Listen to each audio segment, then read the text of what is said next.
پاشەکشەی سەرمایەداری لەژێر گوشاری واقعیەتەکان و خەباتدا. لە ماوەی چواردەیەی ڕابردوودا بورژوازی و دەوڵەتانی خزمەتکاری لە ڕێگەی ریازەتی ئابووری وەک پایەی نیئۆلیبرالیزمی ئابووری، باری قەیرانی دەیەی هەشتا و قەیرانی مەسکەنی 2007-2008 یان خستە سەر شانی چینی کرێکار.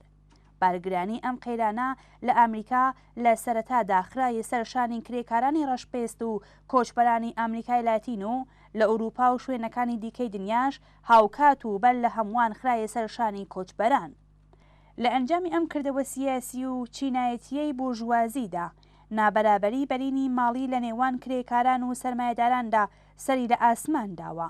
بۆ نمونە لە ئەمریکا لە ماوەی چواردەیەی ڕابردوودا بەرهەمهێنانی هێزی کار لە ئاکامی لێهاتووی زیاتر و سەعاتی کاری درێژماوەی کرێکاران و گەشەی تەکنۆلۆژی 400% چوەتە سەرێ، بەڵام حەقدەستی کرێکاران کەمتر لە 6% زیادی کردووە.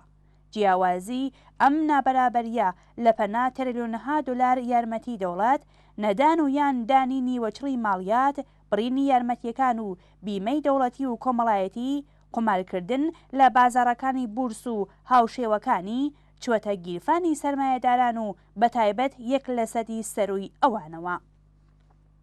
بەپێی هەواڵێکە لە سایتی ئابووری بلۆمبێرگ کە بەپێی داتاکانی بانکی ناوەندی ویلایەتە یەکگرتووەکانی ئەمریکا بڵاوکراوەتەوە، لە نیوەی یەکەمی ساڵی 2020دا دابەشکاری سەروەت لە ئەمریکا یەکجار ناهاوسەنگ بووە. لەم هەواڵەدا هاتووەکە سەروەت و دارایی ئێستای دەوڵەمەندترینەکانی ئەمریکا کە تەنیا 1% لە جەمعیەتی ئەم وڵاتە پێکدێنن 34 تریلیۆن و 200 میلیارد دلارە و دارایی هەژارترین توێژی خەڵک کە 50% جەمعیەت پێکدێنن بڕێک لە 2 تریلیۆن دلار زیاترە. لەم هەواڵەدا وێڕای ئاماژە بەوەی کە دارایی 50 کەسی دەوڵەمەندی ئەم وڵاتە بەرابەرە لەگەڵ دارایی 165 میلیۆن کەس کە نزیک بە نیوەی جەمعیەتی ئەم وڵاتەیە، ڕاگەیەندراوەکە سەروەتی 50 دەوڵەمەندی ئەم وڵاتە لە دەستپێکی ساڵی 2020ەوە تا ئێستا 339 میلیارد دلار زیادی کردووە. هەروەها لەم هەواڵەدا باس لەوە کراوەکە نەخۆشی کۆڤیدی-19 بەشێکی زۆر لە مرۆڤەکانی بەرەو هەژاری پاڵ پێوە ناوە، بەڵام توێژی چکۆلەی ملیاردێرەکان بە شێوەیەکی سەرسوڕهێنەر دەوڵەمەندتر بوون. لەوەها بارودۆخێکدا کرێکارانی ئەمریکا بۆ پاراستنی توانای کڕینیان لەم ساڵانەی دواییدا تریلیۆنها دۆلاریان وام وەرگرتووەکە توانای دانەوەیان نییە. لە ئاکامدا زێدە بەرهەمی کێو ئاسا خوڵقاوە و بووەتە توندبوونەوەی قەیرانێکە بە قەولی بانکی ناوەندی ئینگلیس لە ماوەی 300 ساڵی ڕابردوودا وێنەی نەبووە. چینی کرێکار لە ناڕەزایەتی بە بارودۆخی زاڵ خەباتی بەرینی بەڕێوە بردووەکە، بەرچاوترینیان خەبات دژ بە ڕەگەزپەرستی و ناڕەزایەتی لە ئاست مەرگی جۆرج فلۆید لە مەی 2020دا بوو. لەم خەباتەدا کە لە ڕاستیدا دژە سەرمایەداری بوو، 60 میلیۆن کەس لە پتر لە 1000 شاری ئەمریکا و شارە گەورەکانی جیهان زیاتر لە 2 هەفتە دەستیاندایە ناڕەزایەتی و دنیای سەرمایەیان وەلەرزە خست.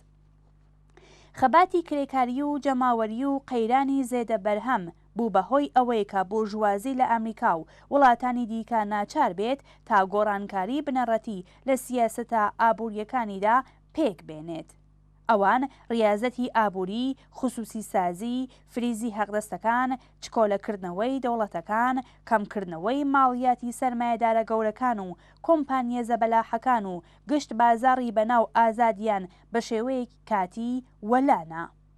بۆ نمونە جۆ بایدێن سەرۆککۆماری ئەمریکا ناچار بوو تا داواکاری چەپەکان بەڕێبەری بێرنی ساندێرز جێبەجێ بکات.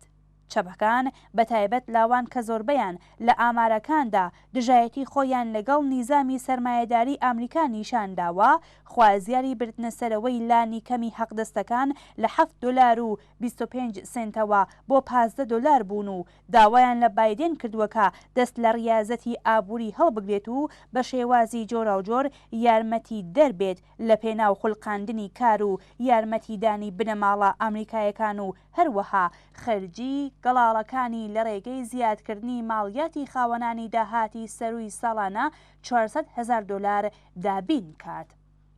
بە دوای ئەمریکادا وڵاتانی دیکەی سەرمایەداری سیاسەتگەلێکی هاوشێوەیان گرتەبەرکە بۆ نمونە دەتوانین ئاماژە بە دوو وڵاتی بریتانیا و ئوسترالیا بکەین. بۆریس جانسۆن سەرۆکوەزیرانی پارێزکاری بریتانیا بەڵێنی داوە کابینەکەی لە پێناو خولقاندنی کار و باشترکردنی حەقدەست و بارودۆخی کرێکاران زۆرترین دەوروونەقشی بێت. کابینەی پارێزکاری ئینگلیز کە بەردەوام داکۆکیکاری هێنانە خوارەوەی ماڵیاتی خاوەنانی سەرمایە و کۆمپانیەکان بووە، لە ئێستادا بەناچار لە جیات ڕیازەتی ئابووری بودجەبەندیەکەی لەسەر بنەمای بردنە سەرەوەی ماڵیاتی دەوڵەمەندەکانە. هەڵبەت کابینەی پارێزکار کە بەدەیان جار لەگەڵ ڕاپەڕینی هەژاران و لاوانی وەگیان هاتوو بەرەو ڕوو بووتەوە لەم مەیدانەدا تەواوەن پارێزکارانە دەجوڵێتەوە. هاوشێوەی ئەم پرۆسەیە لە ئوسترالیاش لە ئارادایە. بەپێی راپۆرتی ڕۆیتێرز لە سەرزاری وەزیری خەزینەی ئوسترالیا، کابینە لە سیاسەتی کۆنەی دەخاڵەت نەکردنی دەوڵەت لە ئابووری دەستی کێشاوەتەوە و بە وەرگرتنی ماڵیات لە دەوڵەمەندەکان و وەرگرتنی وام لە ڕێگەی کارخولقاندن و بیمەی بێکاریەوە، یارمەتیدەری بێکاران، نەخۆشانی کۆرۆنایی و پێشگیری لە ڤیرۆسی کۆرۆنا دەبێت. شارەزایانی ئابووری چاپ نووسیان کە گۆڕانکاری لە سیاسەتی ئابووری دەوڵەتەکان کە لەلایەن گروپێک لە پسپۆڕانی ئابووری سندوقی نێونەتەوەیی پارەوە پێشنیارکراوە دەبێتە هۆی بەهێزبوونی چینی کرێکار.